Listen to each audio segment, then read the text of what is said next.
বাকারার 50 নম্বর আয়াতের বাঙ্গানুবাদ করতেছি।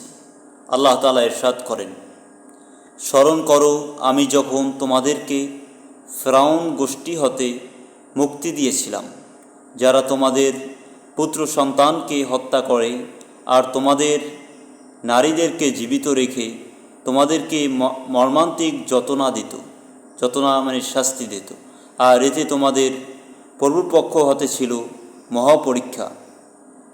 এটা আল্লাহ তাআলার পক্ষ থেকে পরীক্ষা ছিল তাদের জন্য। স্মরণ করো যখন তোমাদের জন্য সাগরকে বিভক্ত করেছিলাম এবং তোমাদেরকে উদ্ধার করেছিলাম এবং ফিরআউন গোষ্ঠীকে নিমজ্জিত করেছিলাম।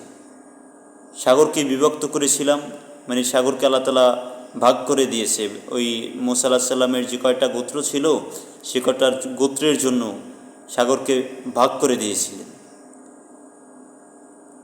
তোমাদেরকে উদ্ধার করেছিলাম মানে মূসা আলাইহিস সালামের যারা সঙ্গী সাথী ছিলেন তাদেরকে আল্লাহ তাআলা উদ্ধার করেছেন সাগর থেকে, এবং ফিরআউন গোষ্ঠীকে নিমজ্জিত করেছিলাম।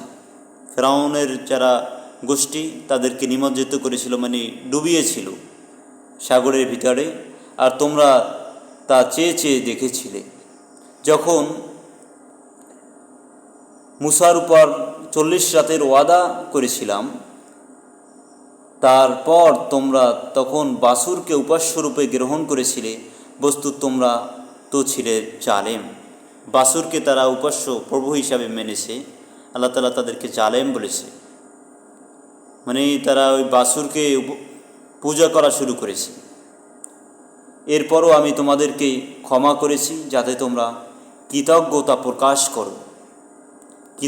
প্রকাশ করো মানে আল্লাহ তাআলার শুকরিয়া আদায় করো। সর্বক্ষণ আল্লাহ তাআলার শুকরিয়া আদায় করা উচিত, বিপদে আপদে ভালা মুসিবতে সর্বক্ষণ।